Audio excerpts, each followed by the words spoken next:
Welcome, everyone, to the Conquer the Chaos podcast. I'm your host, Clayton Mass, co-founder and CEO of Keep, and I am excited today to welcome Justin Rende to the podcast. Justin, welcome. Oh, thank you for having me. Yeah, you bet. Glad to have you. Justin's here today to share how he has implemented in his life a way to find his niche and to do that very effectively. We'll talk a little bit about that. But he's also got some really great entrepreneurial experiences and a very interesting background. So why don't we start there, Justin? You probably have worked with some folks that none of us have had a chance to work with. And I'd love for you to tell a little bit about your background in the film industry. Sure, yeah. So I can give you a little bit of my whole background as it starts to my career background. So I started, I live in New York City, and I moved to New York City in 2002.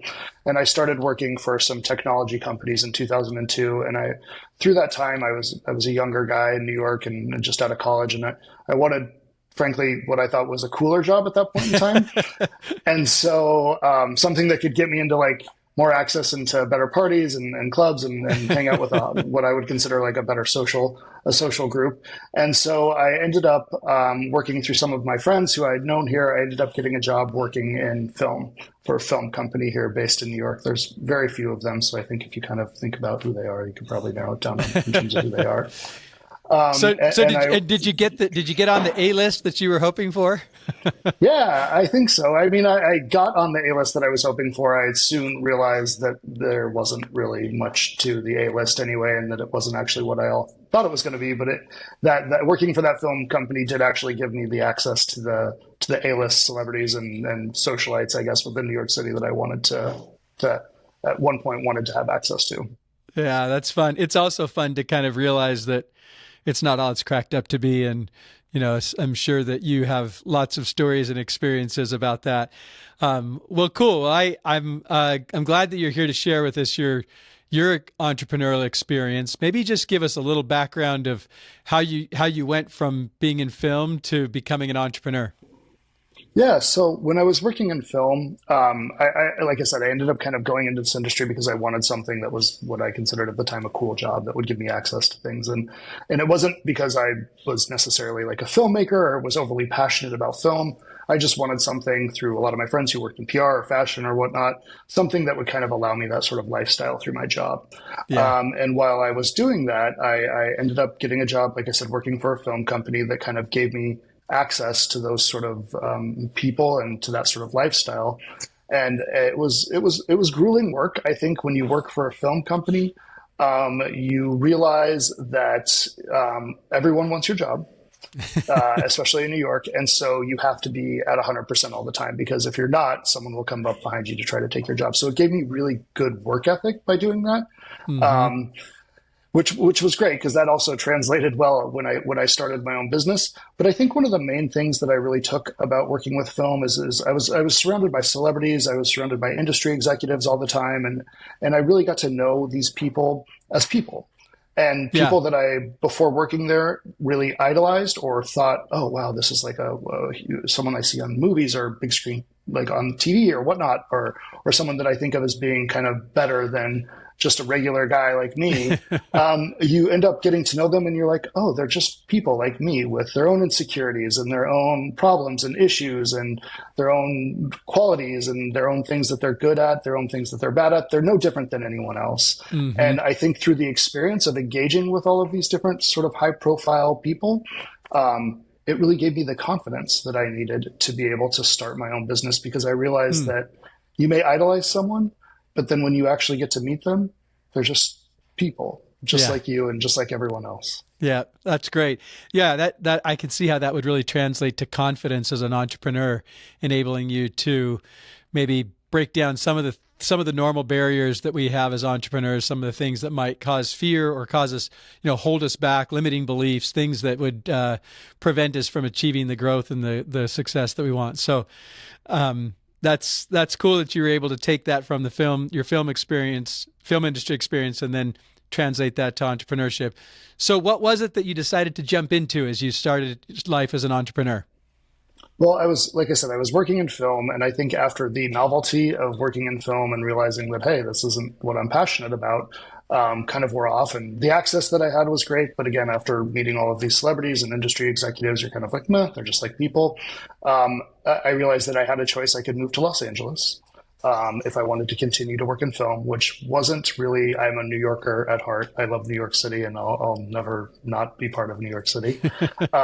And so I didn't want to do that. And I also realized that film wasn't my passion, and that really kind of building businesses and working with people and providing value to customers and to other small businesses and to other people was really what I was passionate about. And so I really leveraged the skills, the work ethic, the confidence, the ability to kind of multitask and really those things that I learned in film.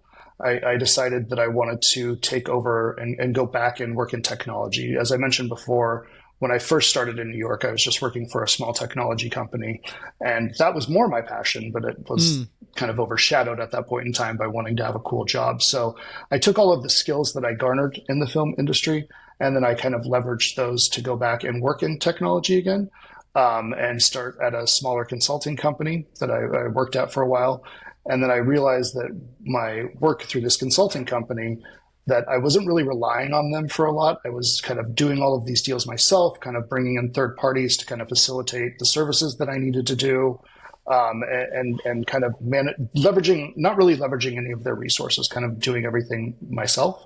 And so I ended up working there for a short period of time. And then one of my customers that I had there, who I'd had a long-term relationship with from way back when I worked in technology, before I worked in film, I'd been talking to them, and I still have a relationship with them today. And I was like, I think I wanted to start my own company. I want that independence. I want that freedom. I think I have some great ideas that I can really leverage. And so I ended up doing some work for that company through my old consulting company that I was working for. And they realized that we did a penetration test for them, which was where you try to ethically hack into their systems and show them how you were hacked. This company that we did this for was a big law firm in New York City. And we actually ended up doing a really stellar job on the pen test. And again, I put this all together myself. I didn't really rely on any of the resources that my old company had to do this. It was something that I brought in third parties. I facilitated the whole deal, the pricing, everything myself. And so they, after we did that penetration test for them, and we ended up kind of showing them a lot of holes in their security program, they were like, wow, this is great. We've hired a lot of other penetration testing companies that have a lot more clout, frankly, than you did. And they weren't able to do what you were able to do. So they said, why, we know that you, through our conversations with you, Justin, we know that you want to start your own business. And so we want to refer you into one of our customers to do a penetration test for them. But they kind of told me, they're like, the only way we're going to do this is if we trust that you can do this yourself, and this is what you want. So we want you to start your own business to do this. Wow, and I was like, thank you. That's an amazing opportunity. Thank you for that. I really appreciate it. And so they told me the name of the company, and they were like, why don't you go home and do a little bit of research on who this company is? So I went home and I turned the law firm that we did the work for was they're a New York prestigious law firm, and so they have a lot of like high value clients and customers like that. But before we get to who the client was, let me ask you something, because I want to capture a really important point that you brought out that sometimes entrepreneurs, I think, struggle with a little bit. And when I heard you tell the first part of the story, it sounded, you said you weren't you were not really relying on your technology consulting firm that you worked for. A lot of times employees will feel that way, and they're like, hey, I want to go start my own thing. But they're good at their craft. But they may not be good at landing the clients and getting the sales. And it sounds like what you were able to do, and I want to get to the second part of the story here, but it sounds like you were able to start generating business for your technology consulting firm. Is that right? Were you helping to bring in clients before, for your firm, before you actually went out to do your own work? I was kind of laying the groundwork to do that. I think I was putting out feelers, letting everyone know that this is something that I want to do, and seeing how some of my existing clients, some of the people that I just knew in the industry would respond to that. Yeah. And so I wasn't ready to completely make that jump, but I knew that I was somewhere in my near future that I was probably going to be starting this company myself. Well, and you had the relationship skills. That's the key thing. You had the relationship skills that would make it possible so that you could go do that. And I think a lot of times entrepreneurs, they want to get it going and they know they're good at their craft, but if they don't have the relationship skills that will translate to selling, then they get stuck in the situation where they're not able to build the business and get the accounts. So kudos to you for knowing A, where you wanted to go, B, building the relationships so that it was possible that you could start to get there. And then, it sounds like they led you right down the path of building your own business. They did. So after putting out those feelers, I think they definitely teed it up nicely for me to be able to start my own business. Yeah. And kind of going back to your point on the relationship skills versus kind of someone that specializes in their craft. Kind of also this relates to film or a lot of other industries as well. There's always someone that needs to be the relationship person. And then there's always the artist. So there's the actor who's the artist. And then they have an agent and a manager who's the person that's kind of the relationship building person. Yep. That doesn't, I think that outside of film, that extends in so many other industries. And no doubt. My biggest skill has always been relationship building. I kind of joke with my team today. We have a pretty big sales team now, but I was always like, I'm a salesperson that ended up running a company. Like that's how it is. Like I now have a mid-sized consulting company, and it's rooted in sales, and it's rooted in being genuine with people. I think that a lot of salespeople are very pushy and just like, oh, but like my skill with sales is always just be honest with people, treat them as people, because they are. Show a little bit of vulnerability. No one expects you to know everything that you're going to ask them, but if you don't know the answer, tell them that you're going to find out and then get back to them with the answer rather than give them some sort of half-witted answer, which I think most people can see through. Yeah. And I think that follow through on things like that is the differentiator between a good salesperson and someone who's a bad salesperson. I meet with people all the time now that are trying to sell my consulting business different things. And I can tell when there's a salesperson who's just trying to push something on me that's undereducated and has to follow a script or is just kind of like, this is what I need to do, and feels like they need all the answers, versus someone who's treating me like a human being, answering my questions, saying, hey, I don't know the answer to that, but I'm going to find out the answer to that, and then I'll get back to you. And then actually following through on that is a key differentiator for salespeople, I think. Yeah, I love the point you're drawing out about, the fundamental point here is the technical skills of doing the work and the relationship skills of building the business. And you're right, whether it's film or construction services or technology consulting or software, you name it, you have to have a skill set that is not just the doing of the work, that technical ability to do the work, the relationship ability. And, this kind of reminds me of Gerber's 3 roles that he talks about in the E-Myth, where you have the technician, the manager, and the visionary. And that you have to have someone that is the relationship builder, like you called out, as well as doing the work itself. And it sounds like when you were working for that IT firm, you're doing a penetration test for a law firm, but all the while you also are building relationships, and that's a very different thing. I can tell you, we've hired pen testing, consultants to do our work, and they're not always building relationships. They're usually just doing the technical work.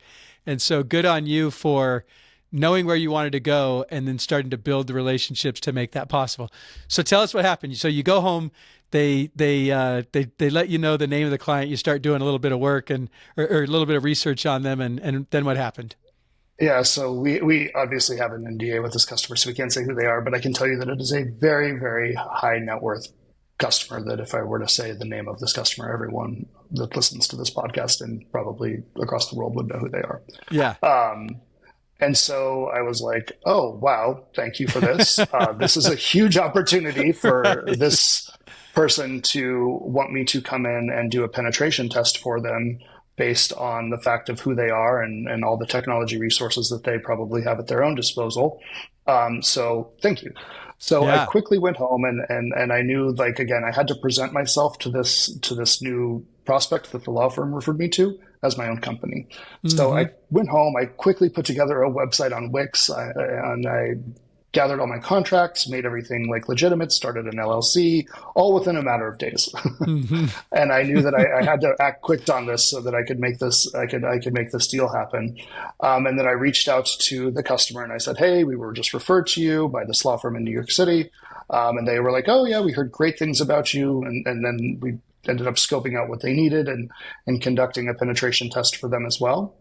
And I pulled together all the different penetration testing resources. I made everything happen. I was the face of what the customer needed to see. And I think that one of the things that I'm skilled at, and I didn't realize this as being a skill till later in life. I think my life is constantly me learning that, this isn't something I should take for granted. It's actually a skill, is I can take very complex technical solutions and I can kind of explain them to someone that's not superly technically savvy. Yeah. Mm-hmm. And so being the face to a lot of like penetration tests, which are relatively technical services, right. and being able to kind of make it understandable to someone who's not a coder or a programmer or someone that works in this industry is a skill. And so I was able to do that with these guys. We did the penetration test for them. We also ended up hacking them not a million different ways, but a lot of ways, which was crazy considering the resources they had and how we were able to still do that. And by the way, for everybody listening, hacking is a good thing in this case because it shows how proficient you are in your penetration testing. It's not a bad thing. Let's reframe it as ethical hacking. So yes, there we go. The idea is that we are ethically hacking these people's systems so that we can show them how all the holes in their security program. And so they can and then we also fix those by offering remediation strategy and advice so that they can close those holes so that someone that's actually trying to steal from them cannot do that. So that's the difference between a penetration test and an ethical hacker versus just some random hacker who's actually trying to commit like malicious crimes. Yeah, I think that's a good way to describe it. Ethical hacking. I like that. So you did a great job of showing all the ways that they were vulnerable, basically, and they wanted to hire you. But let me ask you this. You know, every entrepreneur, as they're growing their business, there are certain leaps that they're making. And when those leaps need to be made, sometimes our personal limiting beliefs, our own, the mind inside of us, or, the voice inside of us sometimes will hold us back. And you were sitting there with a situation where you're like, and by the way, everybody, all the listeners are like, oh, come on, tell us who this client is. We want to know who it is. But you're sitting there with this opportunity of a lifetime, and it's right at the beginning of your business. And so it could be very daunting. It could be very easy for you to say, whoa, I'm not ready to take that on. Dang, I wish this were coming a year or two down the road when I got my business going. Did you have any of those kinds of thoughts? Did you have anything that was like a little bit of self-sabotage or a little bit of feeling like you were, the imposter syndrome? I would love to just get into your mind a little bit on what enabled you to go from that, the client that you were working for with an IT firm, this big successful law firm, to now getting your own first client that's this major account that would cause nearly any entrepreneur to feel a little bit of a lump in their throat, a little gulp as they think about it. So take us into your mindset a little bit as you worked through that. For sure. So I think there are a couple of things that kind of helped me get through that and give me the ability to do that and be successful at it. I think, again, kind of going back to the point where I worked in film, I was surrounded by A-list film people and also like politicians, high-level people so being able to interact with those people and realize that we're all the same gave me that no matter how much net worth you have, no matter how big of a profile you have, you're still just a human being, just like me. And so it gave me the confidence to be able to speak to these people.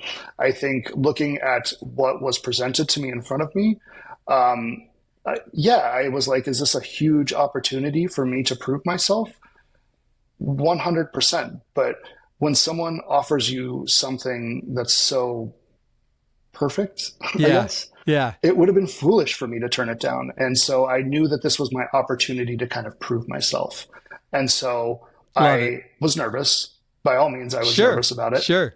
But I would never turn something like that down. And I think that part of the reason that my business is successful today is not because, and I think everyone thinks like, oh, you need to go into a business with this like master plan of exactly where it's going to happen. And maybe that works for some people. But for me, it's really been about identifying opportunities in front of me and I live in New York City, so there's a plethora of them. Yeah. And really having the confidence and the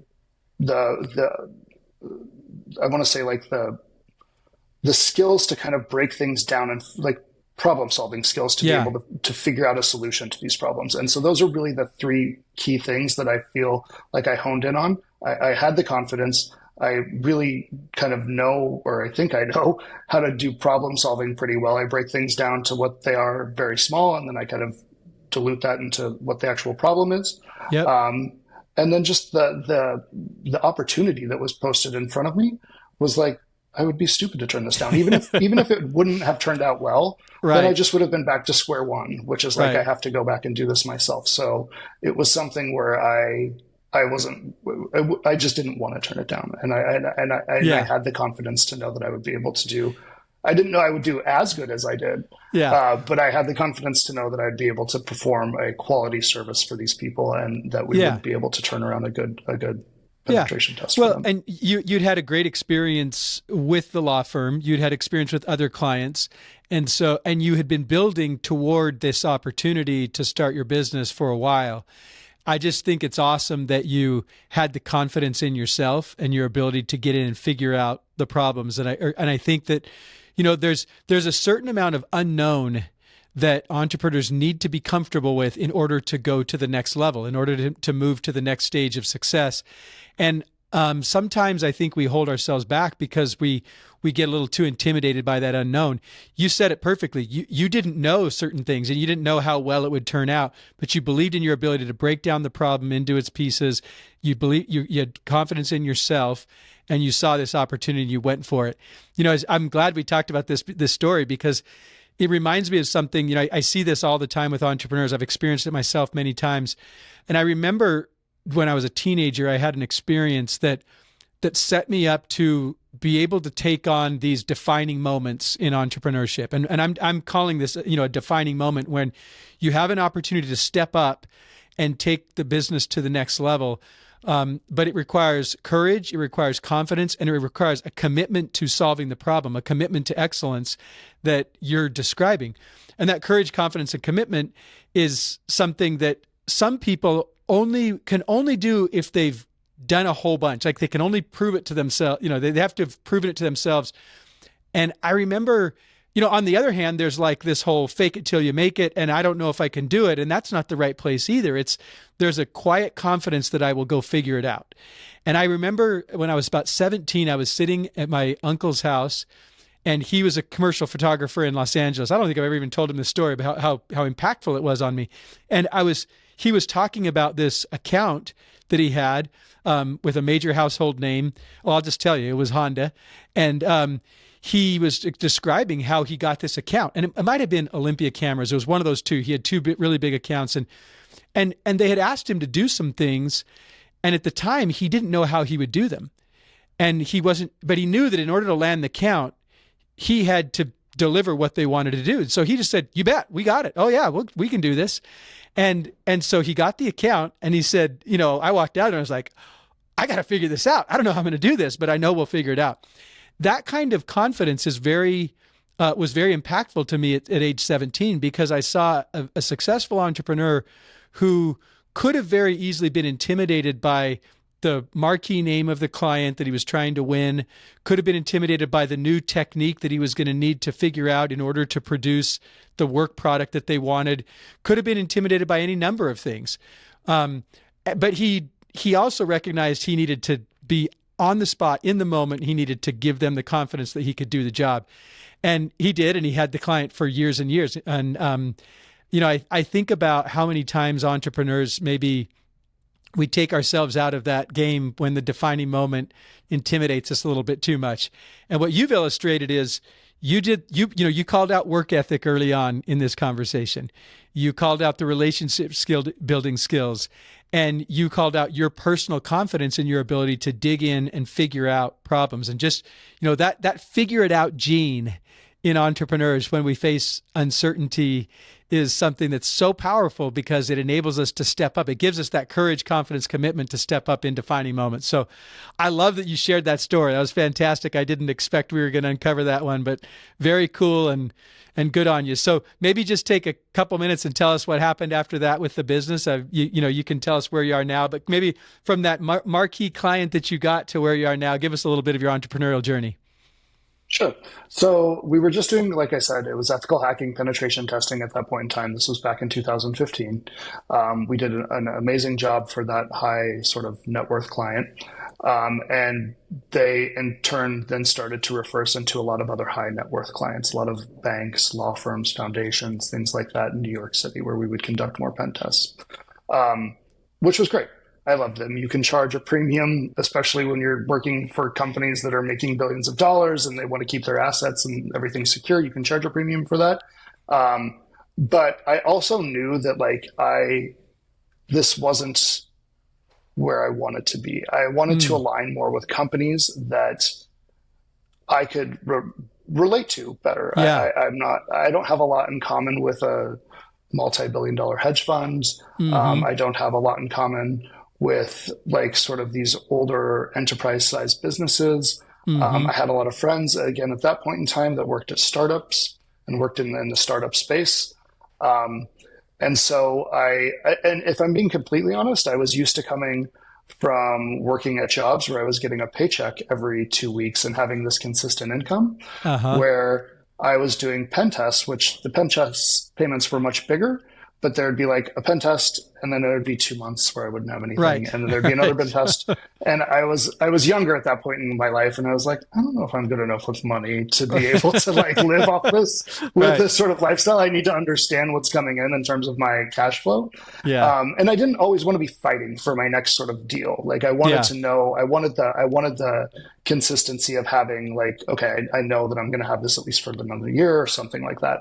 And so kind of putting all those pieces together, I was like, it's great leveraging these high net worth companies and being able to charge a premium for this service. But really, I think what I want to do is I want to work with companies that I can relate to. And so I started to offer penetration testing or ethical hacking services to kind of small, medium-sized SaaS-based startups. Okay. And I realized through that, because it's also a larger ticket item to do this, and I realized through this, a lot of these companies, let's say that were pre-Series A or somewhere that they didn't have a lot of funding at that point in time, they didn't always have the large capital expense to be able to pay for a pen test in one payment. Right. And so what I said to them is I was like, okay, that's not a problem. Why don't we take this pen test? I'll let you spread it out over the course of a couple of payments over the course of a couple of months so that it doesn't have to be a large capital expense. You can work it into your operating expenses. And it's smooth income for you. Yeah, and it's more consistent income for me. Right. And so that ended up working out pretty well. And then through the experience of doing the pen test and then kind of extending the payment terms, I would keep in contact with these customers. And I realized that in the kind of SaaS-based startup world, there was a huge hole in the market for overall security services. So not just for penetration testing. There was no one really out there that had a lot of expertise, because in 2016, 17, cloud was a much smaller piece of the market than it is today. Right. And so I was like, this makes sense for me to kind of build out some more service offerings around this, because I have all of these customers asking me for additional services around security services, helping them become compliant or helping them do source code reviews, just a lot of different things and they didn't have those resources. There were plenty of security resources, I think, in the enterprise space still. So it's your job to patch this on-prem SQL server. That's what your job is, 40 hours a week. That's all you do is focus on that.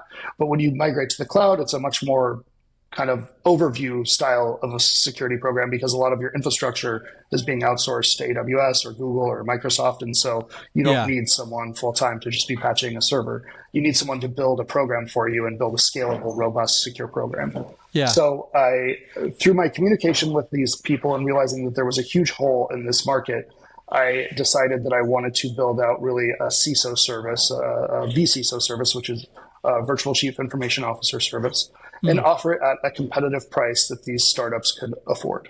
Where I would take one VC, so kind of spread them out over multiple customers. They didn't necessarily need a full-time resource at that point in time, so I'd spread them out over multiple customers, and then they would be able to get what they needed from us, which was like a scalable security and data privacy program and secure and program.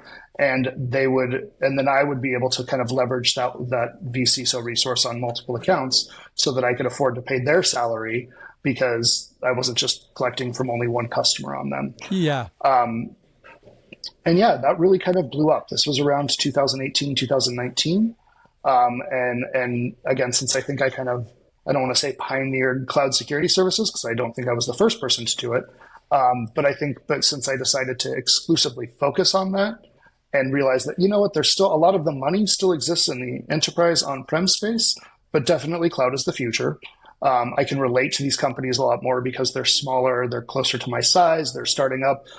As when I'm selling to them, I can be vulnerable with them because we're going through a lot of the same growing pains. They understand what I'm going through, I understand what they go through, and it humanizes me in the sales approach. And it also just makes it an easier sell because, again, like we're two of the same at that point in time. People talking about the same thing. Yeah, when you are your customer, a lot of things get easier. It's much, there's just so many things. The relatability, as you're calling out, the issues that you face, the vulnerability that you can share.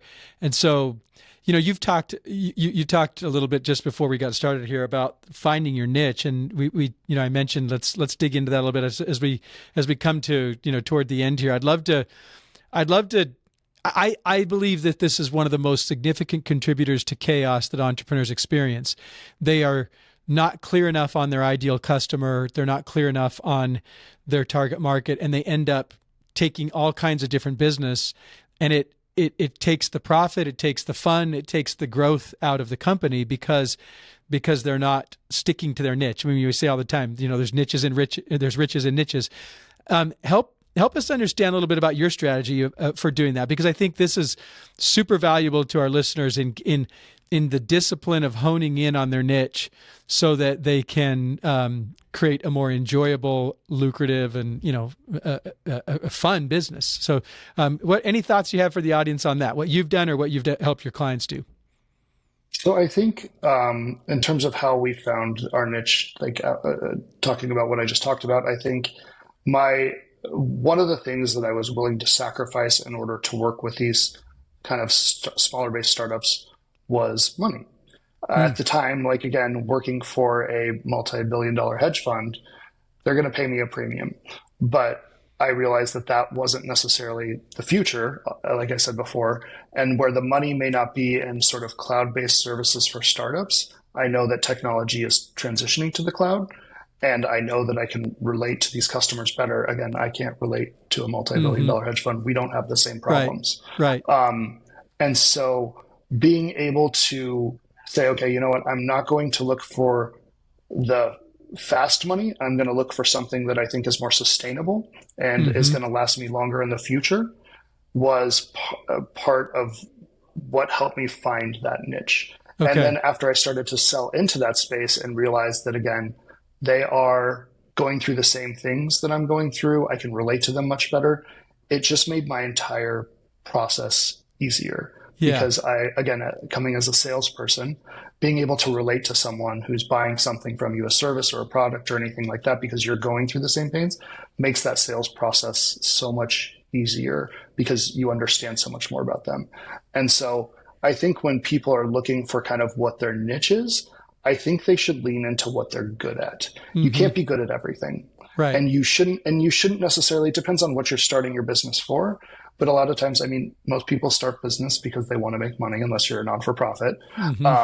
But like you should look at really where the money is and where the money's going to be, and not always look for the immediate results. Yeah. Look for the long-term results, which is what I kind of focused on. And so by doing both of those things and really kind of honing in on these customers and realizing that I'm really relatable to them and they're relatable to me, made it a pretty easy transition and way to find where we were going to work well. Yeah, I love that. You know what I'm hearing you say is what you like, what you're good at, and what works financially, and that actually fits perfectly with what Jim Collins calls his hedgehog concept, and this is how you kind of find your niche as a larger company, but it applies for small businesses. He calls it what you're best in the world at, or what you're passionate about, what you can be the best in the world at, and what drives your economic engine.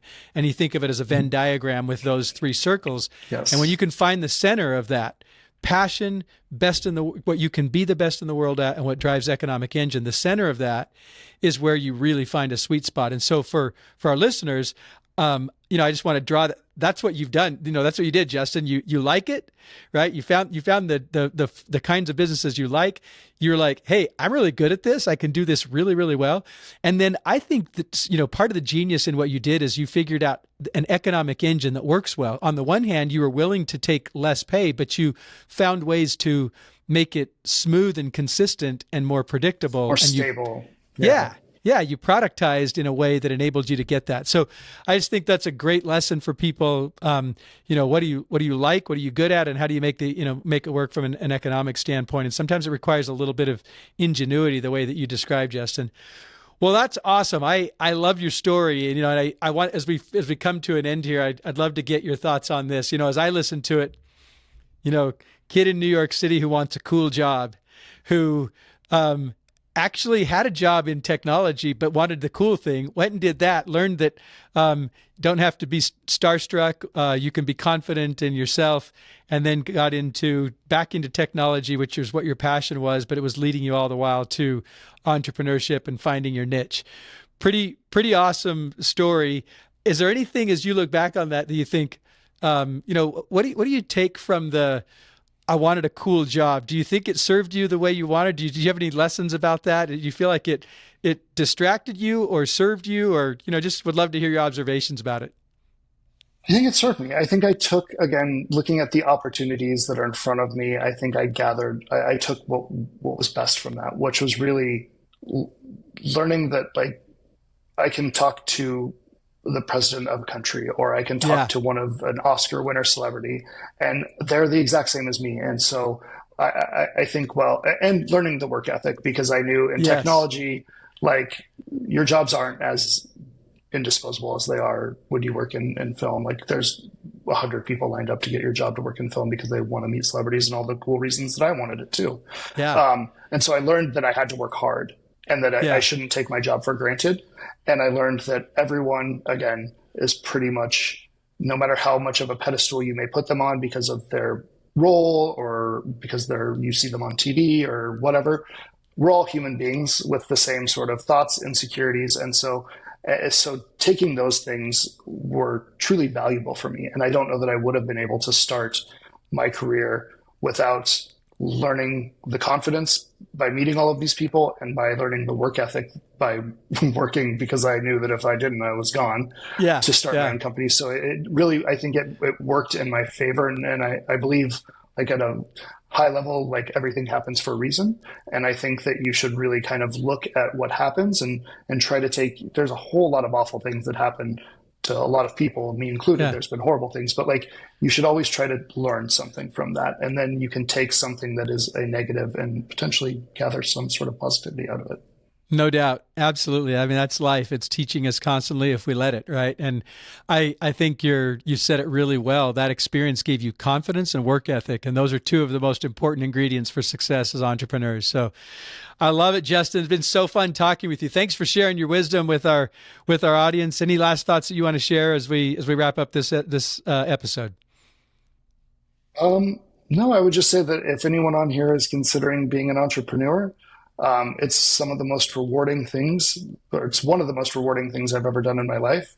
It's also one of the hardest things I've ever done in my life. So it's definitely a combination of both. But I think if you're willing to put in the effort and kind of make it your priority for a certain amount of time in your life, then it can be extremely rewarding. And everyone that has that sort of desire, I think, and it's almost worth taking the risk if you prioritize it and you prioritize what needs to happen. I agree. No doubt about it. Well, thank you so much for sharing your time and wisdom with us. We appreciate it. And that'll wrap up this episode of Conquer the Chaos. To everybody out there, keep growing, and we'll see you next time on the next episode.